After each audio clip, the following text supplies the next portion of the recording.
Hey everyone, welcome back to my channel. I've been investing since I'm 13 and it opened up my investment worldview and brought me into the world with various amounts of investment instruments. Today, I would like to share all the investment I've made since I'm 13.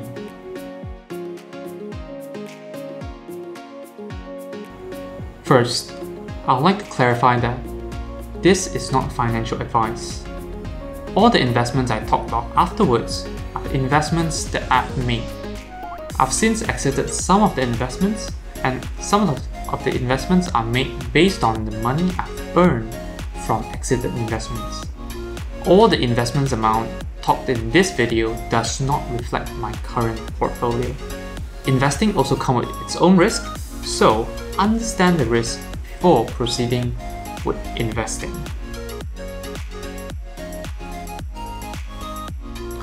First, let's talk about fixed deposit. So, when I'm 13 years old, I made my first fixed deposit, which is around 5,000 ringgit. And yeah, that was pretty much, I think, most of my savings, because it's just a very simple thought that I want to get more interest, you know, like instead of putting it in a bank and then generate like, let's say like 0.5% interest annually. Putting in a fixed deposit that time earns me around 2.5% annually, so definitely why not? You know, like it's almost 5 times the amount of interest. But when you look at a large scale, you know, it's just like a few hundred more ringgits. I mean, that's a lot of money for me when I was 13. But yes, when I'm 19, I actually I went into fixed deposit again. This time putting around 24,000. Yes. So the reason why I put 24,000, it's based on calculation that this 24,000 is actually my safe fund. So before investing, I always believe that you need to have an amount of money to put it aside. Let's say if you really lose all the investments, that will be the money for you to survive for at least a year. And I've calculated that I can survive with at least 2,000 ringgit per month. So if I add it up to 12 months, that'll be 24,000, and I put all the safe funds into fixed deposits so that it will earn high interest while I'm investing in all kinds of instruments. And I put them actually in 1 month fixed deposit. So, because I mean the interest is definitely lower when you compare 1 month and 12 months. But the thing is, if I put it in 1 month, it gives me a lot more flexibility, and the difference in interest I'm getting from 1 month and 12 months is around like 10-20 bucks. So I don't think it's like, definitely the 10-20 bucks is not worth the flexibility that I'm getting through this 1 month fixed deposit.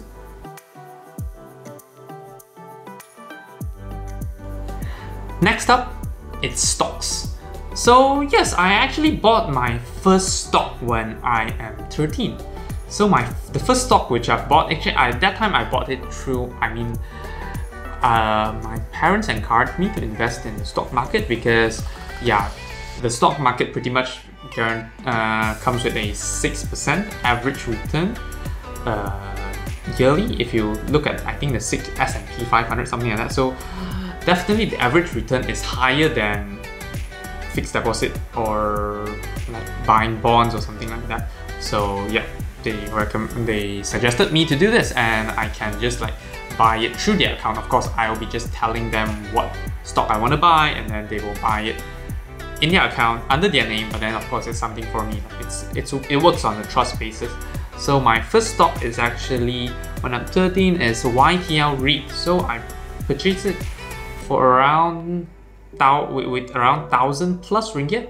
So it was actually a recommendation by my dad because it's actually quite a stable real estate investment trust, and it has high dividend. So dividend kind of acts like interest when you compare it to like fixed deposit. So I just invested in that, and yeah, like occasionally, I think twice a year, I get like around 10 plus ringgit of interest, and I mean like dividends. And yeah, so at that time, that was quite cool for me. So that was my first stock that I invested in. Then in 2014, something quite unfortunate happened, which in Malaysia, which is actually the MH370 in accident and then the MH17 accident. These two flight accident which caused all the airplane stock in Malaysia to fall drastically. I don't know how should I describe it. So and then I forgot who just gave me this idea, but then it inspired me to look at AirAsia stock, which dropped from like 2 ringgit something to I believe 80 something cents. So I went ahead and bought it for around less than 2,000 ringgit. Yeah, I think for less than 2,000 ringgit.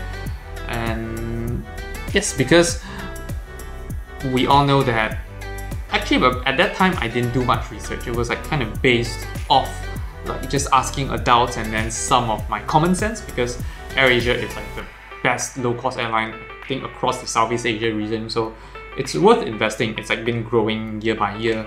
That's why I just bought around I think less than 2,000 ringgit worth of stock. So that was the investment I made when I am 14 or 15, actually not sure, but yeah, around that time.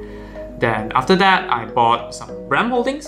It's guided by my dad as well, around 4,000 ringgit of stocks, because my dad said that they have a lot of assets. So if we kind of calculate the value of those assets, it's worth a lot more than the market capitalization, which is like the market value of this company. So it's something that's worth investing in. And then after that, I kind of stopped a period of time. So all the 3 stocks which I talked about, YTL REIT, AirAsia, and RAM Holdings, are all bought under my parents' account.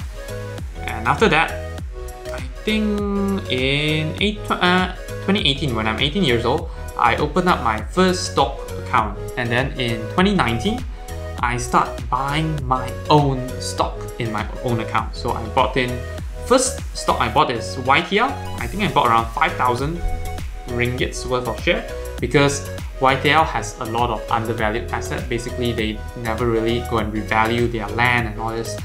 So that is quite valuable. And then second thing is that they have a development plan which they never executed for quite some time, and the land is still there, and it's a very nice plot of land right in the city center. So I see it's a very high value future development thing. So I believe that if they do develop that, yeah, their stocks could like double or triple, something like that. So I believed in that. And final thing is that they are quite niche.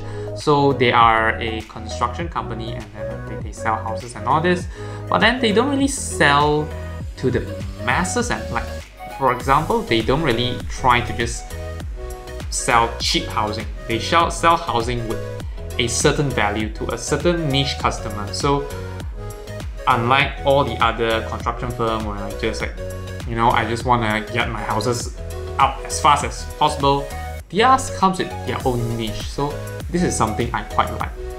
And yes, another thing, they actually have dividends. So, and actually food vouchers, because my parents previously actually bought the YTL share before, so I have a few benefits of that.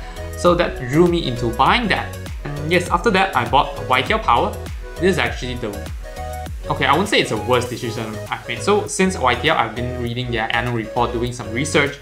Then YTL Power, I bought this mainly because they give dividends.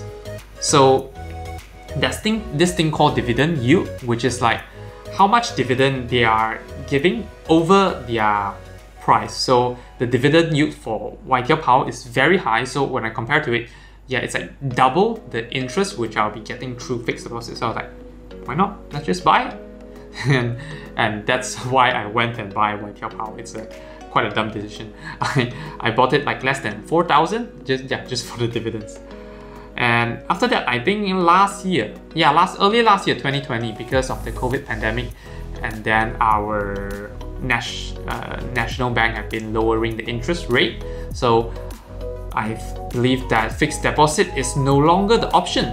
It's not worth putting money into fixed deposit anymore. So yeah, it's time to look into options that generate more income, like dividends and all this. So I looked into Astro, because I knew that if the COVID pandemic struck, people will be staying at home, spending time on TV, entertainment and all this. And in our country, the best entertainment stock we have is basically Astro, because that's our national main broadcast company. That's why I bought into it. Yeah, I bought it for around less than 6,000 ringgit. Yeah. But I would just say that things didn't go the way I expected. Or maybe I didn't wait long enough. Yeah, because I didn't really track it after that. And the last stock on this list is actually Berjaya Food, which I bought it, I think a month ago, somewhere there, like a month ago, because Berjaya Food basically owns a franchising right for Kenny Roger Roaster, I think internationally, Starbucks in Malaysia, then a few smaller like snack store brands. And recently they have one thing that joined in is Sala. I think they own 50% of Sala, and I really I think that Sala has really high growth potential, because Sala is kind of like a Tex-Mex vegan fast food chain, which they are trying to expand it through franchising with Berjaya Food. And I really tried the food, it's really good, and there's just not that many vegan fast food chain yet, so I think it's high potential. And then with the steady income from Starbucks, so I think this is a worth the investment. So I bought it for around less than 5,000 worth of share for Berjaya Food.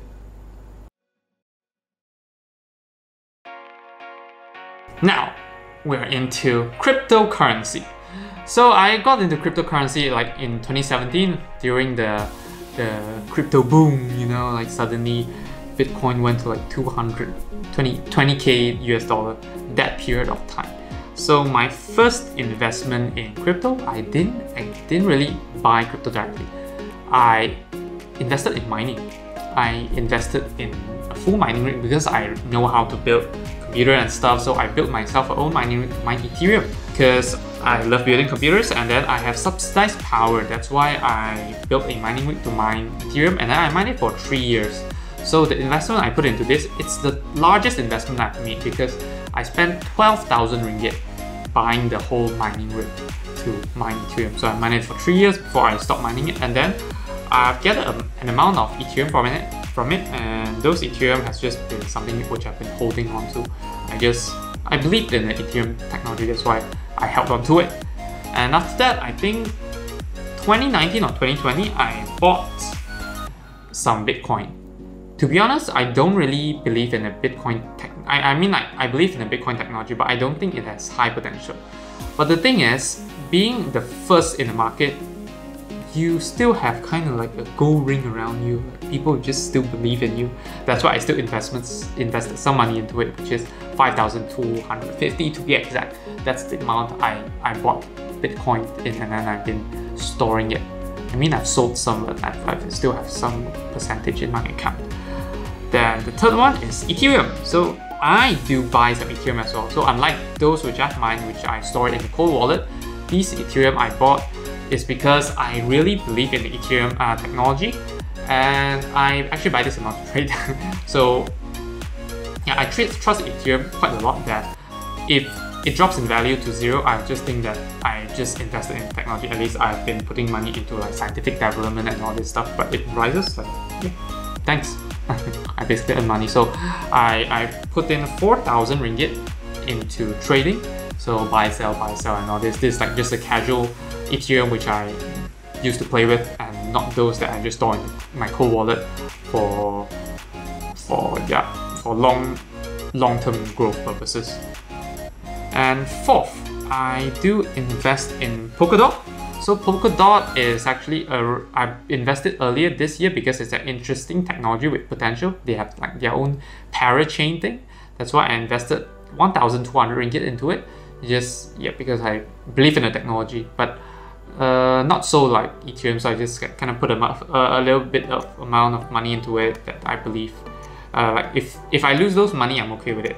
Yeah, but this is the main concept that you need to have in when you invest in cryptocurrency, because cryptocurrency is unregulated and then it's highly volatile. So most of the time, even though you are using an investment mindset into investing in cryptocurrency, you are not really investing in it. It's still more closer to trading. So it's better to put the amount of money which you are okay with losing instead of putting all your life saving into it.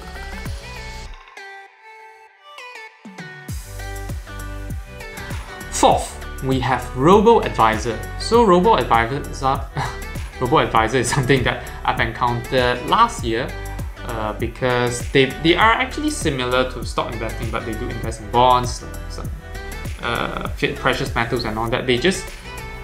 They look at your risk percentage, how much risk you want to have in the market, and then they distribute your money into these various kind of asset based off your risk tolerance. And yeah, so I kind of use Robo Advisor as the thing which I invest into global markets and index fund and all that.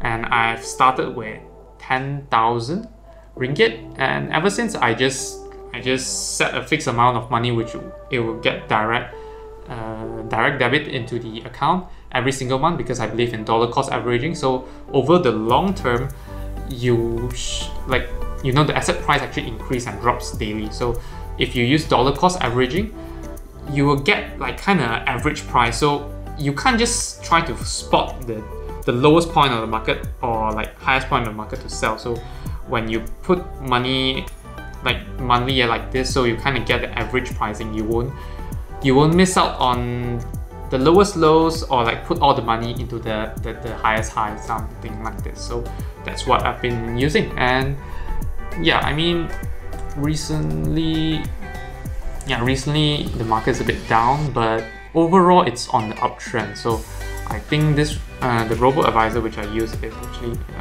is stashed away, and yeah, something that's available in Malaysia. So I think it's something that at least I trust. Not that I say that you have to trust in it. Do study before you invest in it.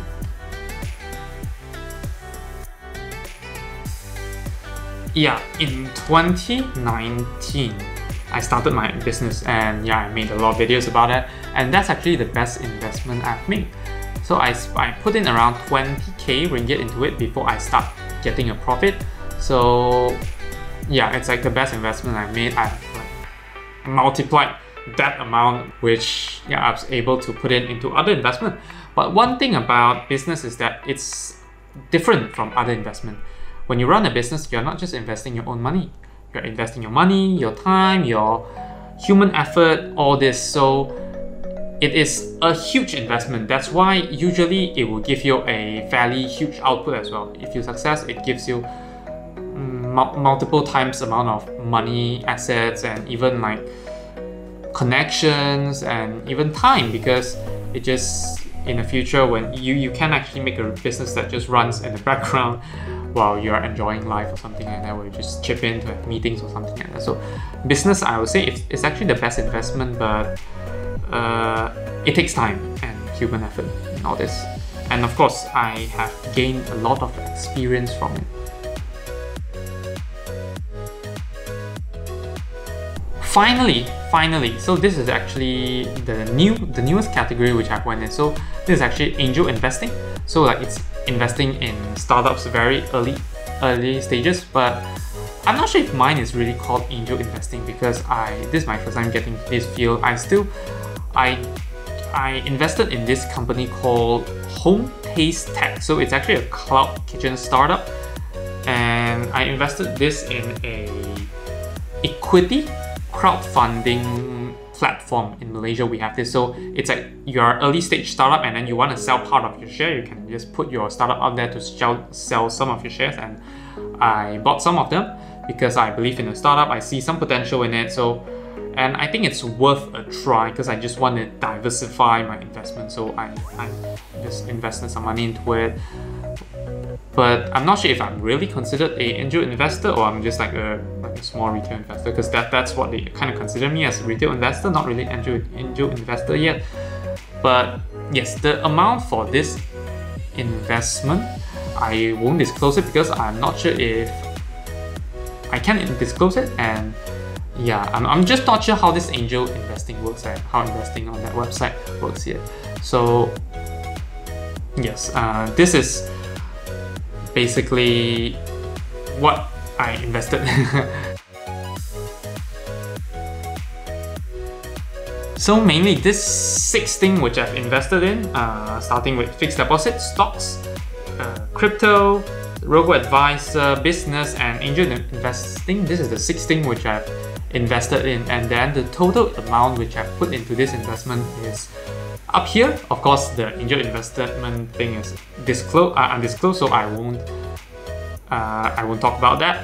But yeah, I mean, what's the purpose of this video? I think I'm just like sharing what I've invested and then like my idea behind all this investment. Some may agree with me, some may not. It's not really to show off. It's something that I wanna just share because I share my knowledge about the investment that I've been in. Because yeah, if it weren't for videos like this, I wouldn't have know things like Robo Advisors or like angel investing or like the different kinds of like cryptocurrency investment. Like you can mining, you can buy crypto directly, or even like buy derivatives and all this. So this video is just really just with an intention of sharing the knowledge that I have.